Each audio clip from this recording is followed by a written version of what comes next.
All right. Good evening, everyone, and welcome to the last webinar or Saver webinar for this year. A big thank you to everyone that has made the time to join us this evening and to listen in. And for those that I see quite a few familiar names. Thank you for everyone that has been making this a regular occurrence for them. For this evening, I have the great pleasure of introducing Dr. Sean Miller, who is an equine veterinarian with extensive international sport horse experience, serving as a level 3 FEI official veterinarian across multiple disciplines. And he also served as the South African team vet at the 2018 World Equestrian Games. Currently, Sean is the chairman of the South African Equine Veterinary Association, and he has a strong commitment to advancing equine welfare and performance. This evening, Sean's going to be discussing equine passports, certification, identification, and vaccination. Before I hand over to Sean, just a few housekeeping items. Please, guys, we do ask that you please keep yourselves on mute. You should see at the bottom of your screen the option for the Q&A that you can please fill in questions as we go along, and we will then answer all of them at the end. There also is going to be a link that you can fill in that you can complete for your CPD certification. And yeah, for that, I hand over to Sean. Thanks so much, Sean. Great. Thank you very much, Keith, for that introduction. So this evening we're going to be looking at passports and the certification and vaccinations. This is not an extensive topic, and or should I say, the presentation doesn't cover everything that it encompasses, but I'm trying to give you a broad overview and then try and show you some common mistakes that people make, and hopefully you can avoid them. So first up, what is veterinary certification? So as I'm sure you're aware already, a veterinary certificate is a legal document issued in your professional capacity and confirms without reasonable doubt what you have written down or what you know to be true. Essentially, it's a document that you should be able to stand up in court and testify that it is accurate and valid. How does this apply to horse passports? The two main areas are the vaccination certificates and the identification certificate. These are both considered veterinary certificates, and so should be treated as such. So when we look at vaccinations for horses, there are two that are prescribed by the Animal Diseases Act, the African horse sickness vaccine and equine influenza. The African horse sickness vaccinations also has additional legal implications that are set out in the veterinary procedural notice for African horse sickness control. In addition, for competition purposes, the national body SAF requires that equine influenza and horse sickness are done correctly, and those are compulsory vaccinations. In this case, the vaccinations must be administered by a registered veterinarian and entered to the passport of the horse, signed and stamped by the vet who administered the vaccines. Remember that positive identification is essential. You cannot sign and stamp a vaccine where you haven't identified the horse. So if the horse does not have a passport or a microchip that you can identify it with, you can't sign a vaccination in that passport. Just to give you an outline of the protocol of how to vaccinate correctly, as there have been some changes in the last year and a little bit. So this is our standard primary course for influenza. Please note that it makes up 3 vaccines. So vaccine 1 on day 0, and then 21 to 60 days after vaccine 1, you give vaccine 2. And then 6 months and 21 days after vaccine 2, you can give vaccine 3. If, as we'll see, your vaccines go over 12 months from one to the next, you need to restart your vaccinations of your whole entire primary course. So just bear that in mind. As you'll see on this note, prior to January 2024, the times between 1 and 2 and V2 and 3 were slightly longer. Those are still applicable if the vaccines were done in that period. But since January 2024, these are the new timelines for vaccinating for influenza. For those of you who are unsure whether vaccines are valid or not, you can take down this little website address. This is a little website that I've developed with a little vaccine checker. And you can enter the dates of the vaccines and check whether the vaccines are valid, whether the primary course is valid, and whether the horse is valid to compete or not. I find it quite useful. I use it myself for histories of horses to go through. You can just enter the dates quickly and see if the vaccines are valid. When we look at AHS, I'm sure most of you are familiar with this, but just to go through it for those that aren't, horses need to be vaccinated annually against horse sickness. The only acceptable vaccine currently is the Onderstepoort biological products vaccine. And very importantly, bottle 1 and 2 must be given a minimum of 21 days apart. One of the things we come across quite frequently is the bottle 1 and 2 being given 19 or 20 days apart. So please be really cautious when you vaccinate. Don't always trust that the receptionist put it in the diary on the right day. You need to check the passport to make sure that that is correct. If it's done closer than 21 days, it invalidates both vaccines. And you would then need to revaccinate that horse for that with both vaccines for it to be valid. The interval can be longer than 21 days. There is some research showing that horses remain viremic for up to 40 days after vaccination.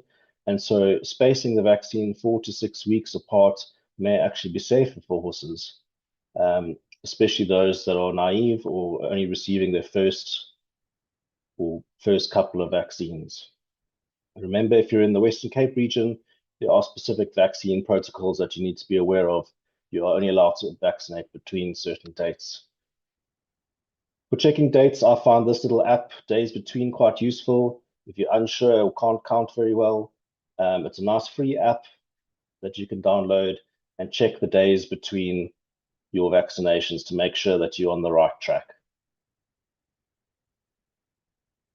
Then something that we get asked quite a lot is, what do I do if the passport's full, or I have lost the passport and I need a new one, or I am taking the horse off the racetrack and we now need to change to the SAEF passports. How do I move the vaccinations across from one passport to the next? So there is a specific protocol that is outlined in the FEI veterinary regulations, and the SEF have sent out a document which is readily available. If you don't have a copy of it, you are welcome to contact me. But this wording is what we need to put in at the bottom in bold and red. That you have certified that the vaccines are correct in the previous passport, and you transfer just the most recent one. You do not need to transfer all 40 vaccines from the last 10 years. Just the most recent one, as long as those vaccines are all correct and up to date, and you put this correct wording and you certify that the vaccinations in the other passports are correct.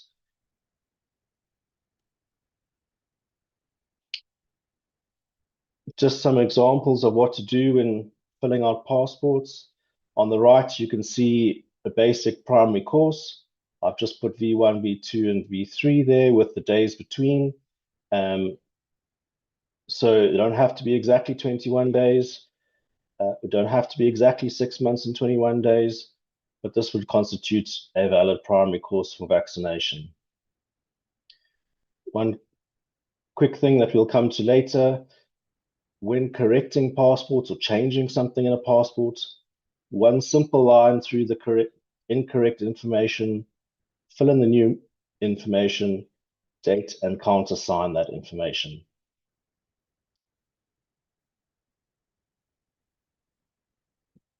We're going to move on to some irregularities that I've picked up over the years. This information is anonymized, so it does make it slightly difficult to see some of the information. but I'll try and point it out to you. So if we look at this passport here with the flu vaccinations, this horse looks like it's got a nice long record of being vaccinated very frequently, but there are a few issues with this this vaccination record. Number one, it is blurry, but you can see there's no vet stamp on the first two vaccinations. There is a name on the first one, but no stamp. So that would make those two vaccinations invalid. Vaccines 2 and 3 don't even have a signature. So the third one has a stamp, but no signature, which would also make that vaccine valid. And then in 3 spots, as highlighted there, the vaccines have gone over 12 months. So although this horse has been vaccinated a large number of times over the years, it actually does not have a valid vaccination status. There's no primary course. There was an attempt of one in 2018, sort of, but there is no proper primary course. So this horse actually needs to restart its primary vaccination course from scratch. If we look at this one here, a similar thing. We have an attempt of a primary course in 2016, but 2 big gaps of more than 12 months. This horse does not have a valid vaccination status. It would need to restart its primary course all over again.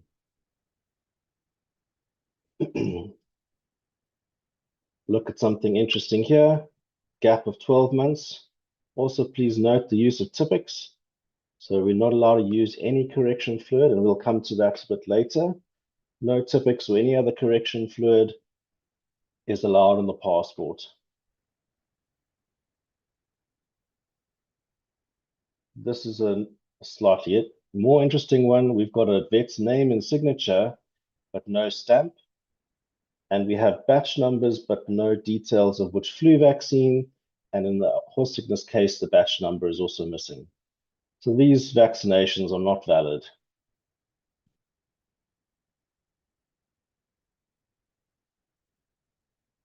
Remember, as we said in the beginning, this is a legal document. And as you'll be familiar with legal documents, we tend to write in black ink, and the same thing applies for passports.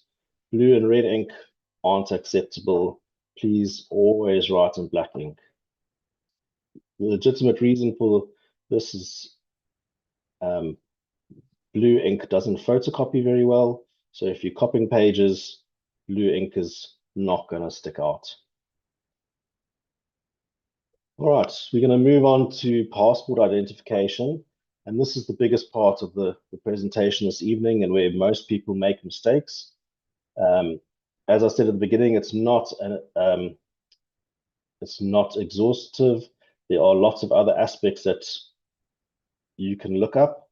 I'm not going to go through all the minute details, but I just want to show you some brief things that give you a good overview of how to complete a passport, as well as pointing out some common mistakes that we see very frequently, so that hopefully you don't make the same ones. So just go through this again, that the passport and the identification are legally accepted concepts for determining the identification and health status of horses, as we said, as well as the vaccination certificate, and can be used for medication and vaccination control records, and very importantly, movement control. As we said at the beginning, these constitute a veterinary certificate, and so you should be treating them as such. So again, it contains the identification and the medical and vaccination records of the horse, which allows it to compete and travel. Without these accurately completed, horses cannot compete or travel. Importantly, the passport belongs to the horse. It does not belong to the owner, and should travel with the horse wherever it goes. And when it moves from owner to owner, passport goes with the horse. The objective of the identification is to prevent substitution of the horses. This is obviously for legal reasons in competition, but to also make sure that you have the correct horse that you are vaccinating and the correct horse that the owner expects to have.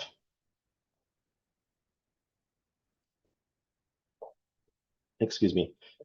There are some very useful documents out there. This is the one that we generally base all our identification on.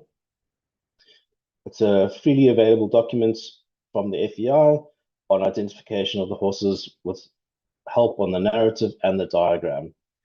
I have used some of the pictures from this in this evening's presentation, but you can freely get this presentation from the FEI.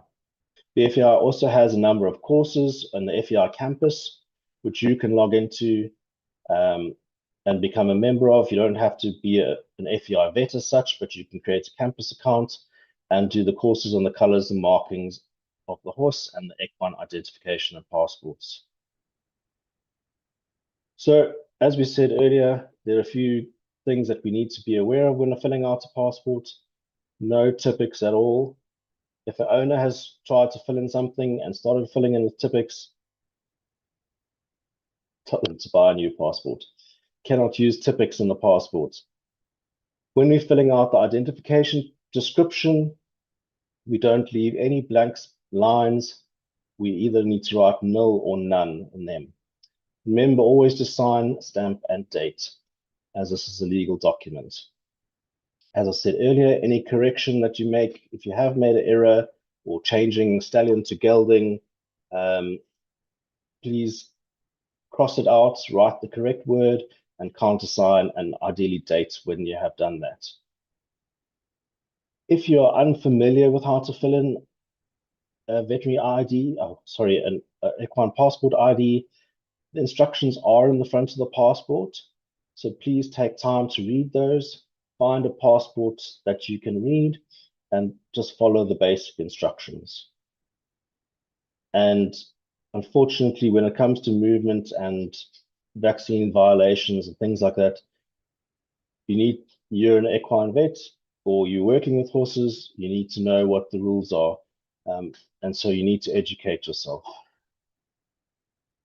So as I was saying, in the front of the passport is a section entitled veterinarian, and this gives you the basic description of how to fill in the passport, which color pens to use, how to indicate whirls, and a few other simple instructions. So if you're unsure, if you forget what you're doing, haven't filled in a passport identification for a while, just have a look at the front of the passport, and that will give you a quick reminder of how to complete the basics. So when we're filling in the passport, we need to know a little bit of anatomy. As we describe everything that we write down according to the anatomy of the horse.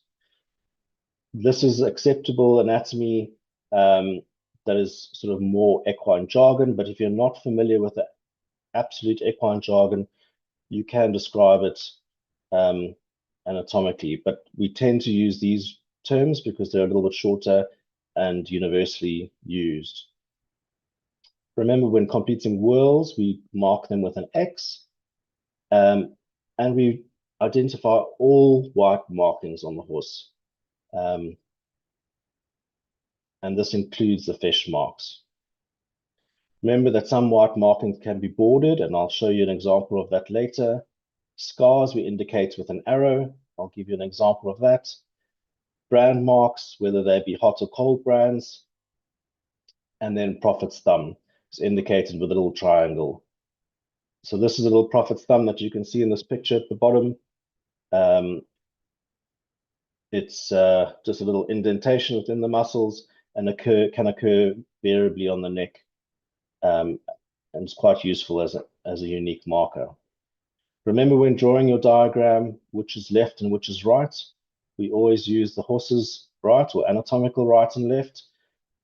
So just remember when you're completing the diagram, which way the marking should go. Just to give you a little example, this is an ID that just gives us a nice example of how to fill in scar and prophet's thumb marks. As I say on the left here, we try not to write on the diagram. It is a drawing, but whatever we put on the diagram should be described in the narrative section. So if I show you here, this is how we would draw and describe the scar location on this horse with a little arrow and the description of where it is anatomically in the narrative section. And if we look at the little prophet's thumb described and drawn in to match the description. All right, so moving on to a little bit more information on the ID page. The goal of the ID page, the narrative and the ID diagram is that these two match. If I place a card over the narrative and give you the picture, you should be able to write the same narrative that I've written.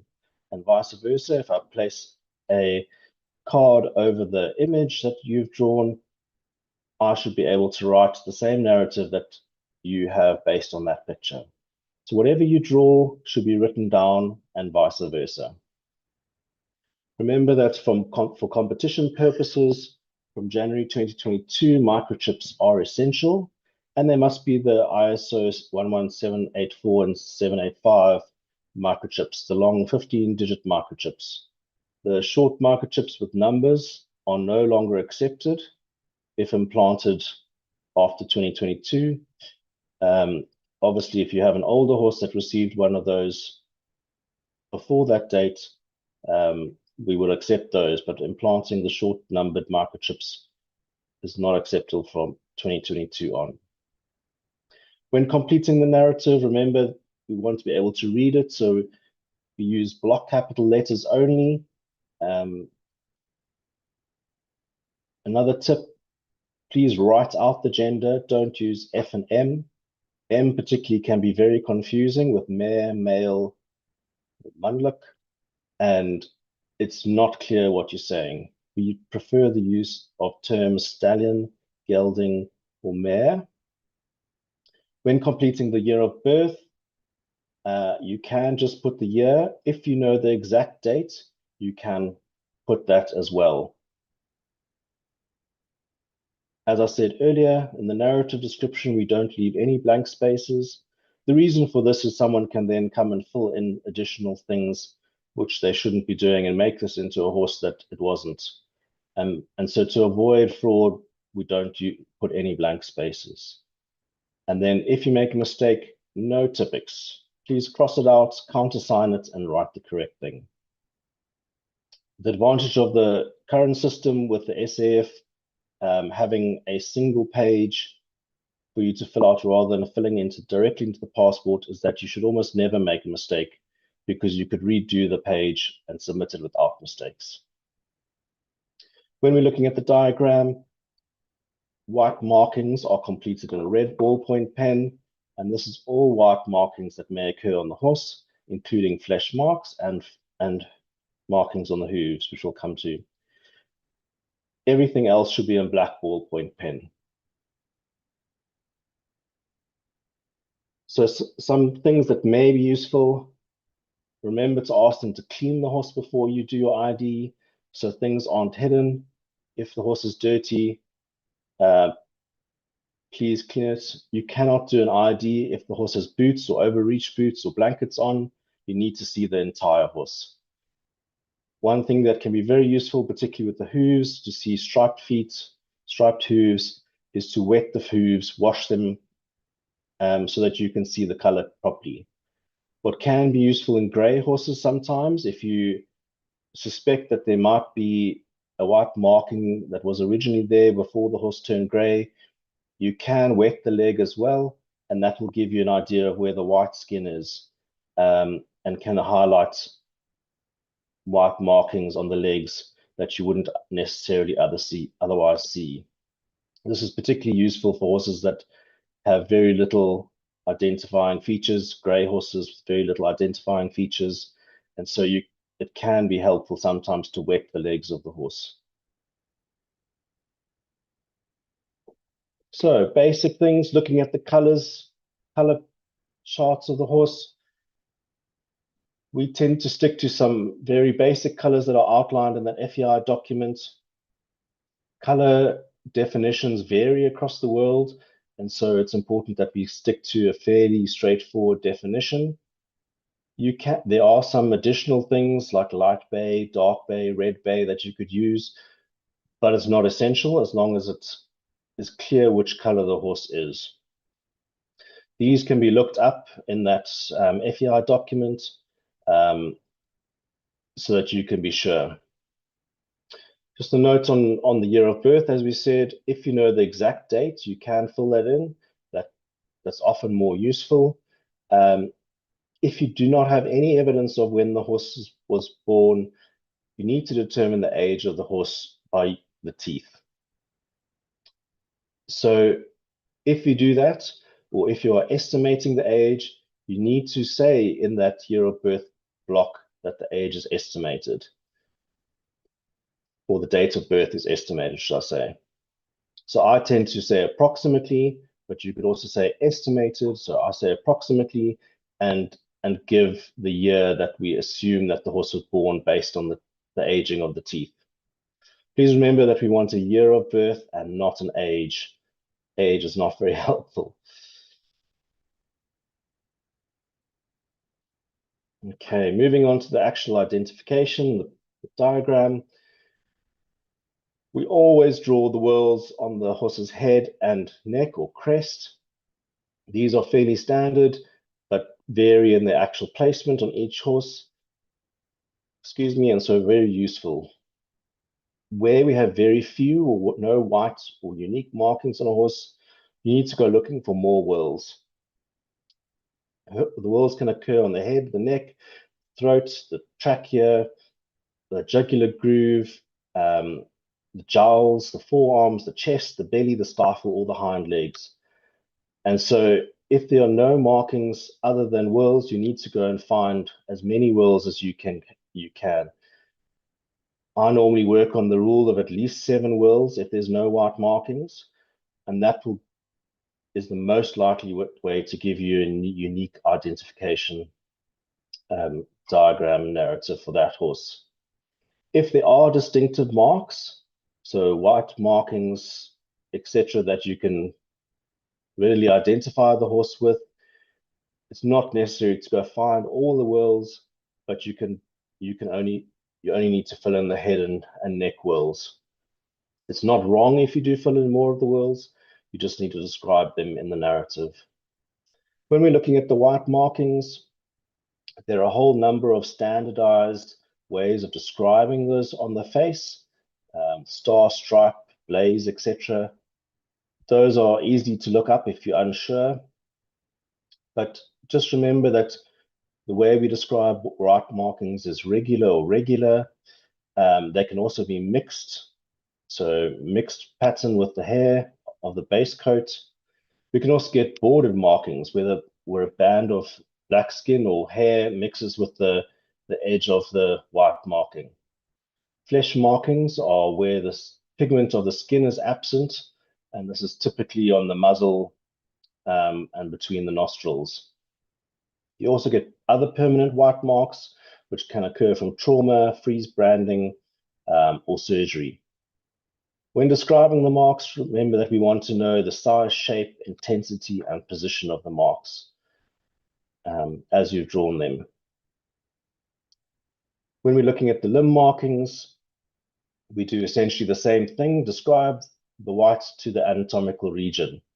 So a couple of examples, you could, if it was nice and symmetrical, white to mid-pastern, white to half cannon, mid-carpus, or below hock are acceptable. If there's a patch, you could say a white patch on coronet, but just remember to give it an anatomical location. Is it anterior, lateral, medial, or posterior? Sometimes you get some anomalies where you get like a white ring around the cannon. You can describe that as well. Just remember that, like in the top picture, these are not all symmetrical markings. So this bottom right-hand image is one that I did recently, and you can see that the posterior, anterior margins of the white marking are completely different. And so you need to describe both of those when you describe that limb. So that right front limb, the rightmost of the picture, you would need to say where the anterior and posterior margins of that white marking are. Just to give you a few little examples, if there are a few white hairs, rather than a solid white star, for example, we can draw them with little individual lines, and this can also go across into the body when we have gray ticked animals or white markings that aren't solid. When we look at bordered markings, as you can see in these examples, there's mixed hair pattern around the solid white central core, or on top of these legs, there's a bordered outline where it's not quite clear cut as to where the white and black meet. We draw these with an outline around our white, as you can see in these examples, or in the case of the legs, 2 lines give us an indication that that is a bordered mark. Other marks to look out for, ermine marks are quite common. As you can see on the picture on the right-hand side in the middle, these little black dots are what we would call ermine marks and need to be drawn in on the passport and described. You don't necessarily need to describe every single mark. You can just say ermines.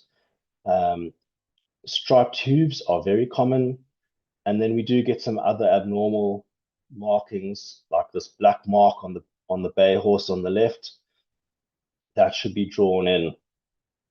We also get white markings that can become permanent, either from injury, like saddle sores that have developed and healed as white markings, or other patterns that can develop on the horse and become permanent markings.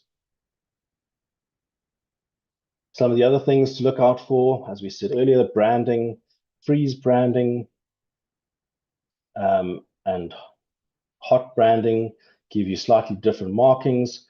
So remember that your white markings, white branding should be drawn in red, and your branding that hasn't got white marks, your hot branding should be drawn in black.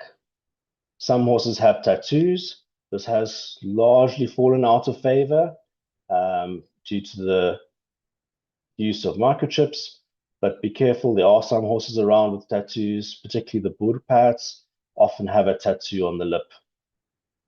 You can also get other things like notched ears, whether purposefully or sometimes due to injury. And then we have wall eyes, where the eye and the sclera lack pigmentation. So other things that we can get on the head, as we said, wall eyes, lack of pigmentation, missing eyes, you should fill that in. Dental irregularities, you can describe if there's specific incisors missing, as that's a permanent feature. And then parrot mouth can also be described as a permanent feature. So nicked ears, if there's fractures that are obvious, that are permanent features of the face, you can describe those, as well as locked ears. Just some examples of things that some people forget. This occurs particularly with our painted horses, our skewballs and pieballs. Often they will have a white section of the mane or white hairs within the mane, as you can see in these diagrams, or even in the tail. And you need to remember to draw those white hairs in.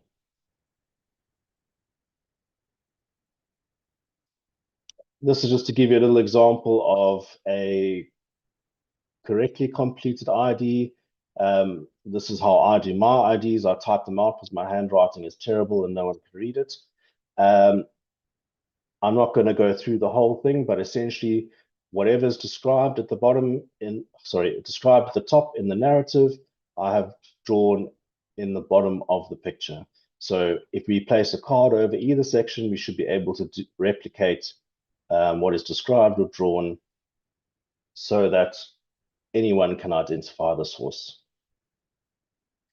So one of the tips that I find very useful, if you're unsure how to complete the identification, if it's a complicated picture to draw, If you're unsure how to describe what you're drawing, complete as much of the identification as you can, draw it on your piece of paper, describe it as much as you can, take photos of the horse, take videos of the horse, and then either go sit in your car or go back to your practice and complete the diagram and the description in a quiet place where you can think clearly and potentially have looked at a reference.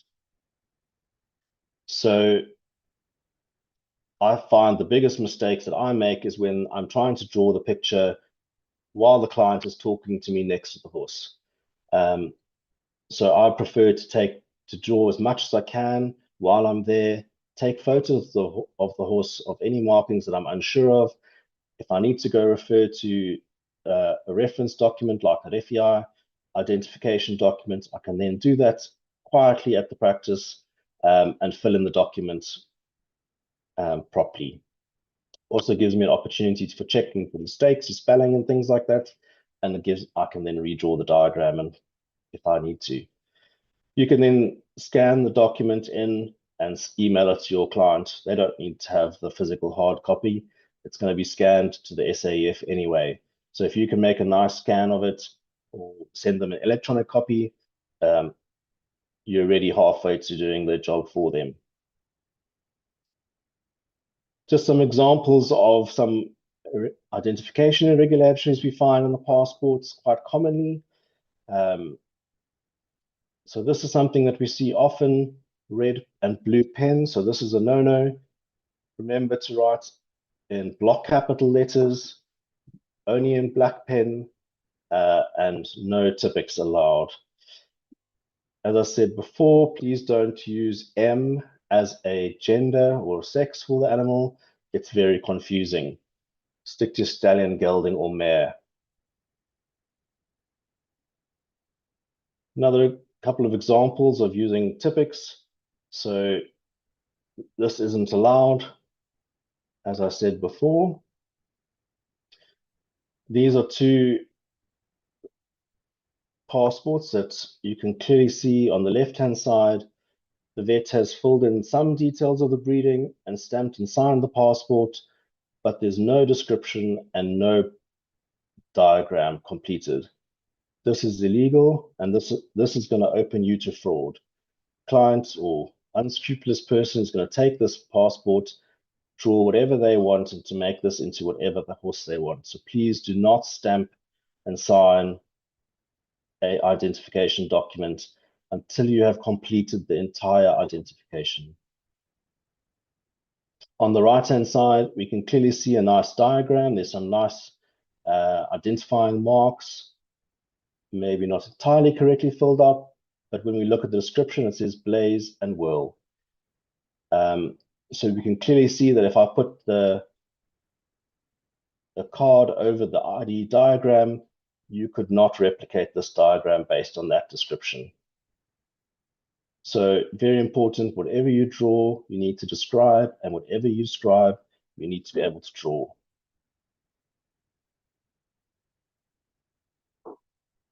So this is one that we also see quite commonly. If we look at the description, we see a few things as shown. That doesn't help me, and neither does sock. If I put a picture over this or card over this diagram, I can't draw as shown. That doesn't help. And sock is also not describing where it goes to.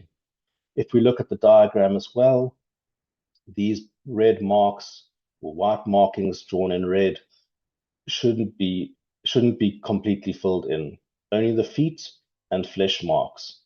So with these red markings, this is saying that these are flesh marks essentially, which would be incorrect. Flesh marks only between the horse's nostrils or muzzle, lower lip. So just watch out for completely filling in the red, either just outlined or lightly hatched. So this is a similar thing, the use of the word sock. As you can see, sock doesn't anatomically describe where those markings are. And the same thing, sock cannon is not particularly helpful. You cannot draw that diagram based on that description. You can see the whorls. There are some whorls indicated on this horse, but nowhere are they described. So remember, whatever you draw, you must describe. Whatever you describe, you must draw. So in this one, we've now got some whorls and some branding marks, white branding marks. So they have been completed. But remember, the whorls need to be done in black ink. So we've got lots of nice unique whorls there, but they're in the incorrect color.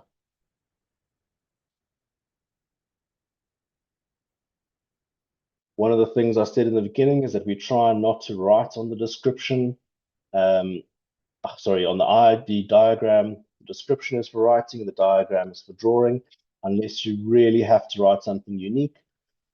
In this case, the vet is written white hoof, but we have a method of indicating that. So remember, if the hoof is completely white, we fill it in completely red. If it is striped, excuse me, we put a little red stripe. And so that's the standard way that we fill in hooves on the diagram. Okay. Coming to the end now, looking at this diagram here, there's a few interesting things. Remember that your breed description and your color need to be correct. Pinto is not either of those two things. So in this case, both the breed and the color are incorrectly filled in. Those are not standard terms that we use. If we look at this description, there are some interesting things. Some of them potentially correct. Central whirl, small elliptical star. The star is already there, so we don't really need to say white. Head brown, we don't describe the brown markings, only the white markings in this case. If you look at the neck, bicolor white and brown, I can't draw that if you block out the picture, so not very accurate. Then when we actually go to the diagram, it's been drawn in the negative. So what's in white should actually be in red, and what's drawn in black in this case should be left blank. So they've drawn in the brown markings and not the white markings. Also, as we said, whorls is the one in the center of the head, but we should be indicating the whorls on the neck or crest as well. There is a throat whorl indicated, but not described. So overall, this diagram, we wouldn't really be able to identify this horse correctly. This needs to be redone from start. And that more or less brings us to the end of this talk. I don't know if anyone has got any questions. Yeah, we've got a few questions. So in the question chat, our first one, Jade's asked, how would you indicate the black mark on the bay, black pen outline? So I think that's relating to your picture, that horse with that unique black patch on that bay that you showed earlier in your presentation, Right. Sean. So remember that anything that's not white, you would do in black ink. So you literally draw that patch in black ink. You could hash it in if you needed to. I did, a little bit like has been done on this picture. You could hash in that black section so that you can identify it differently from the white.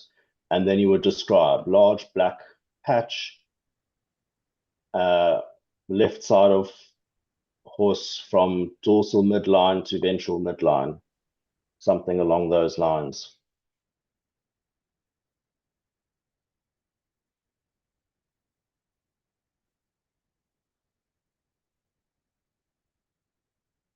Okay.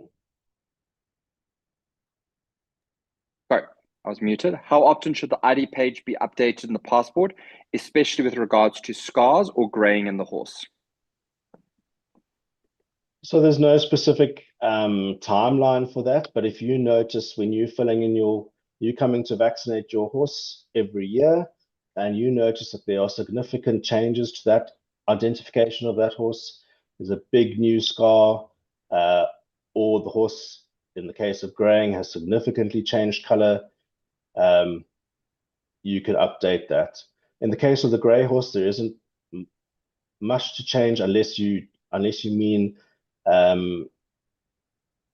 getting white hairs from injury or something like that. But the idea would be, as you're checking that horse every year when you vaccinate it, or every 6 months when you give it its flu vac, you check the ID of that passport. If something significant has changed, you can add it to that identification. So there's no specific time frame, but if you notice something that's new and permanent, you can add it at any time. And I think that's a very valid point you brought up, Sean. I think when you are going out to do the vaccination, you should take the time to review the passport. Is there anything that should be added? I think that's a very valid comment. Absolutely. Remember that you can't vaccinate the horse unless you've identified it. So you should be at least scanning the microchip and checking that that is correct, but ideally checking that the identification is correct as well. So, because that's the only way that you can identify that horse correctly and certify that vaccination certificate. Agreed. Okay, next is from Anonymous. So they are a vet student that has horses themselves. If you have a competition horse that has had its flu vaccinations up to date until recently missed a vaccination, between the vaccination they last had and the one they need to get is now past 6 months, but still less than 12 months. So if that horse is vaccinated now, will that vaccine still be valid? Yes, remember that the maximum time between vaccine, if the horse has the correct primary course of vaccinations, V1, V2, and V3, the maximum time between the vaccinations can be up to 12 months. This is for horses generally that are either resting from injury or not going to competition for other reasons, having a foal, those kind of things. So as long as we haven't gone over that 12-month period, that vaccination is still valid. Cool. And then the second part of the question, if you had a vet that recently vaccinated a competition horse for AHS, but the vet sold their practice a year ago and doesn't have a stamp as they are not currently permanently practicing, what can be done, or must it be done, or what should be done in such a situation? That's a bit of a tricky one. That vet, in theory, should have the stamp from the practice that they were at, or the practice should have that stamp still if they've sold the practice to someone else. And you should be able to get that stamped. If there's absolutely no stamp, it's a bit of a tricky one. What you could get them to do is write an affidavit and ensure that that affidavit saying that they have positively identified that horse at the time of vaccination goes with that passport to ensure that that vaccination is recorded as being valid. Yeah. It does happen occasionally. It's quite a tricky situation, but the best is to get it stamped at the time of vaccination. But if it has happened, I think getting an affidavit from that vet to say that they have vaccinated the horse, they positively identified it at the time of vaccination would be the way to go forward.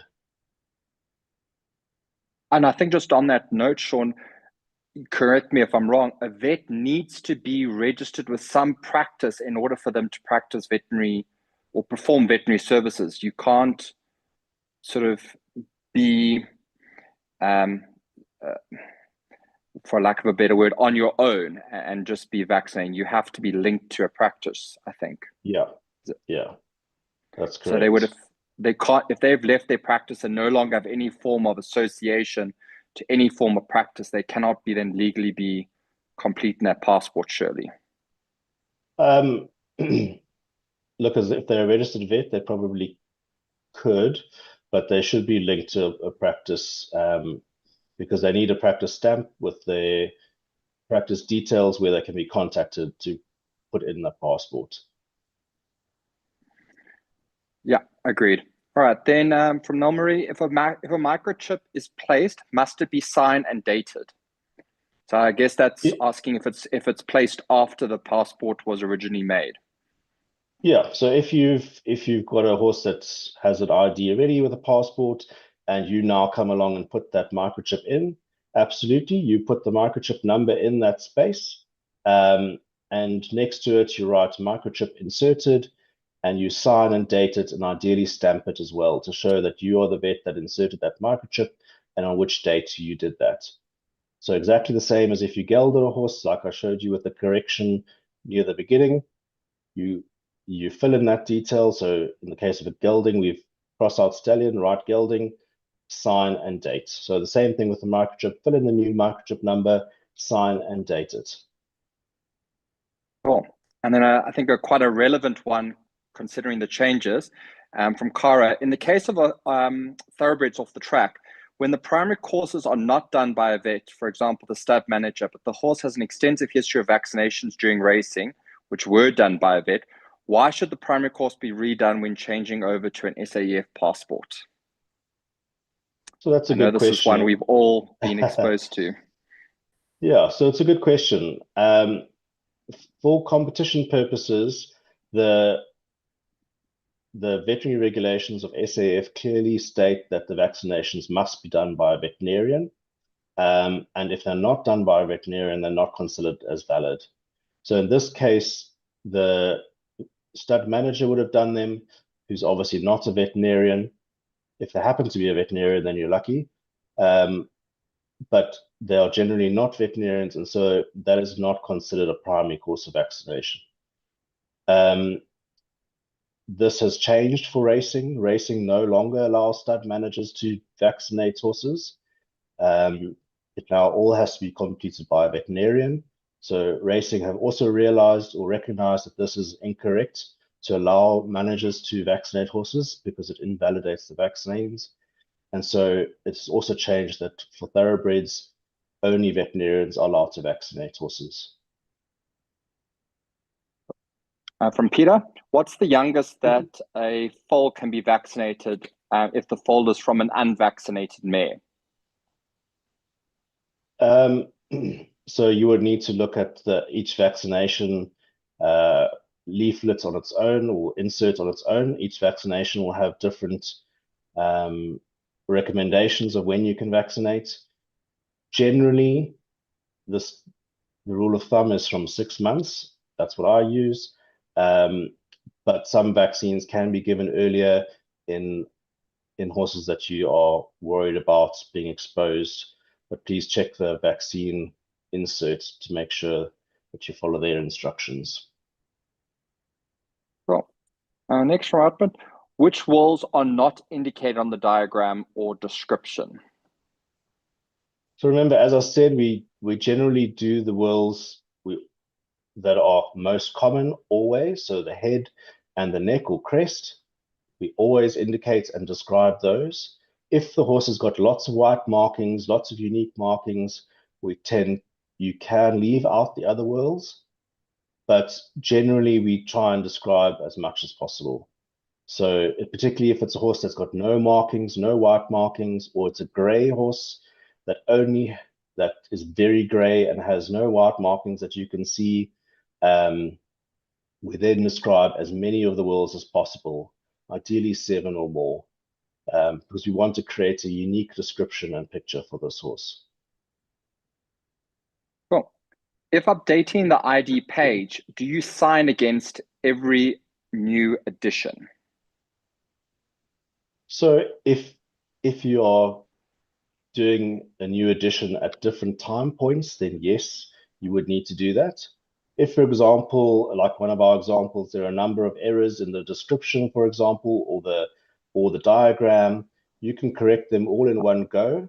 And what I normally do is write uh, description and ID diagram updated on one part, and I sign and stamp and date that. So it's clear that all those changes that I've made have been updated at the same time. It's usually easy to see because the pen is the same and the handwriting is the same, and you can see that those changes have all been made on one day. Um, it can be difficult if you're not doing that. If you're doing multiple changes over a number of years, for example, you would need to sign and date every change that you make. From Cara again, since the passport is the horses and not the owners, should the passport accompany the horse when traveling with the trucking company when the owner is not traveling with the horse? Absolutely. So that's actually a legal requirement. Remember that any animal that moves needs an identification document. So the same as when cattle move farms, they get movement permits that identify them, or animals move to the abattoir, they need to go under identification documents, the same as of the horse. If that horse does not have its passport with it, and you're stopped by stock theft, that horse can be confiscated, even if you're the owner. If you have no proof of who that horse is and that it's yours, that horse can be taken away from you. Your passport must always travel with the horse. Yeah, I can definitely attest to that. When with the jockey club, we had a big drama where horses moving from Turfontein to the Vaal did not have any passports, and stock theft pulled the truck over, and the whole float was impounded and was sent to the pound with all the racehorses in it because none of them had any passports with them. So it definitely does happen. Okay, from Anonymous, if a horse has a primary course and has been on rest, so has gone past 6 months, 21 days for a flu rack, but less than 12 months and is going back into competition, will a booster be needed? Okay, so again, that's one will be answered near the beginning of the questions. No. As long as the horse hasn't gone over that 12 months and its primary course is in place and everything is up to date, and it's not in competition, so it's rested or it's had a foal or something like that. If it hasn't gone over those 12 months, no, it's up to date. You can just carry on, do the next vaccination as soon as you are able to. Just remember that you can't compete for the 7 days after any vaccination. And then from Anonymous, regarding the stamps, should I as a vet get a smaller stamp since the normal size stamps are quite big for the space in the passport? Absolutely. The passport space is really, really tiny. I don't have an image of one of mine, but yeah, you can see, I think on this last one here somewhere.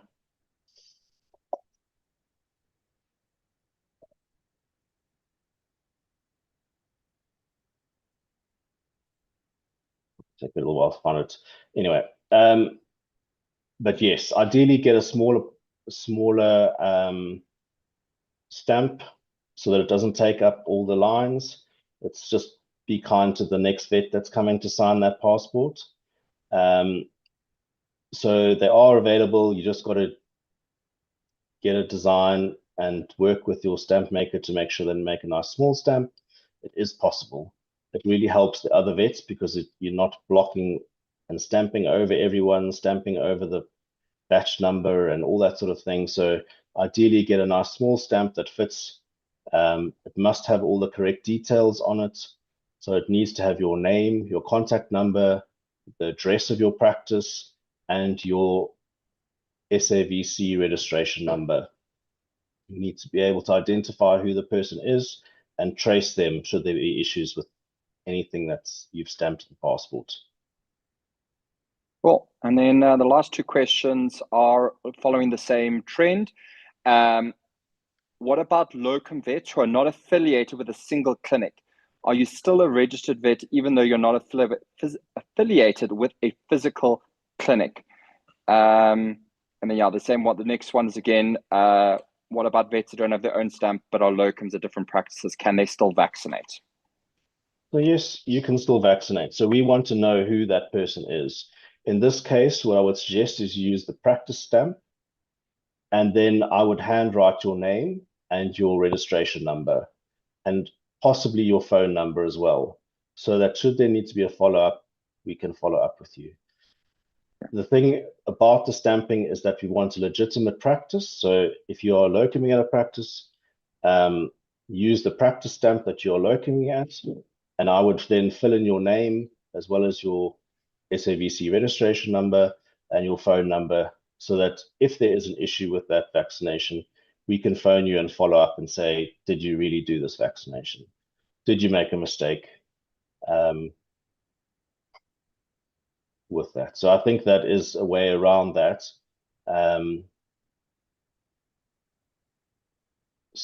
Yeah. Agreed. And it's something I've done with being in the equine clinic, being a radiologist, but doing any kind of trot ups or vet inspections through the OP Equine Clinic. We use the clinic's stamp and then add my name and my vet console number. Yeah, exactly. I think that is one more last question. What should you do in the case of a pony without a passport that needs to travel across provinces after being bought? Start from scratch. That essentially, unfortunately, that pony needs a passport.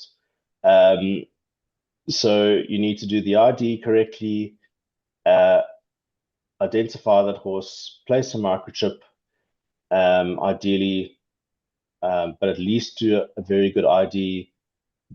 And then if it hasn't been vaccinated, obviously you need to start the vaccination process, start with your primary course of vaccinations.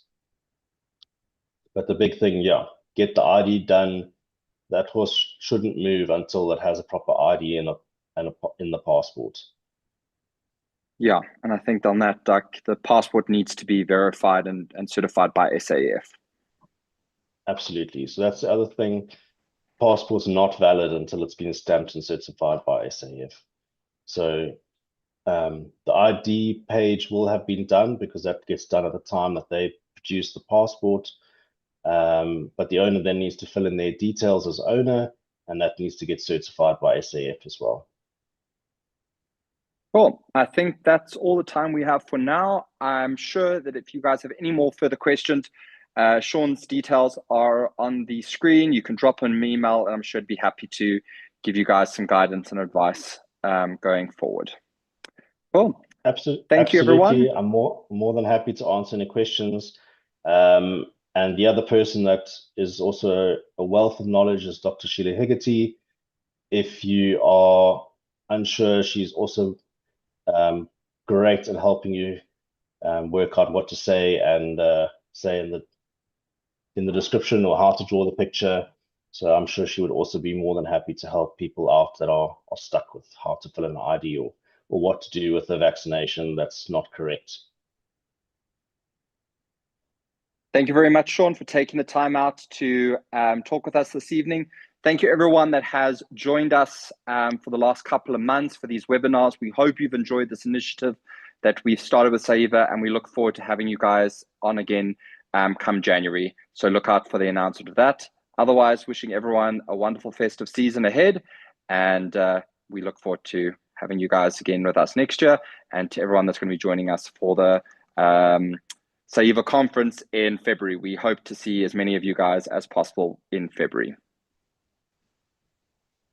Thanks, everyone. Good night. Thanks, everyone.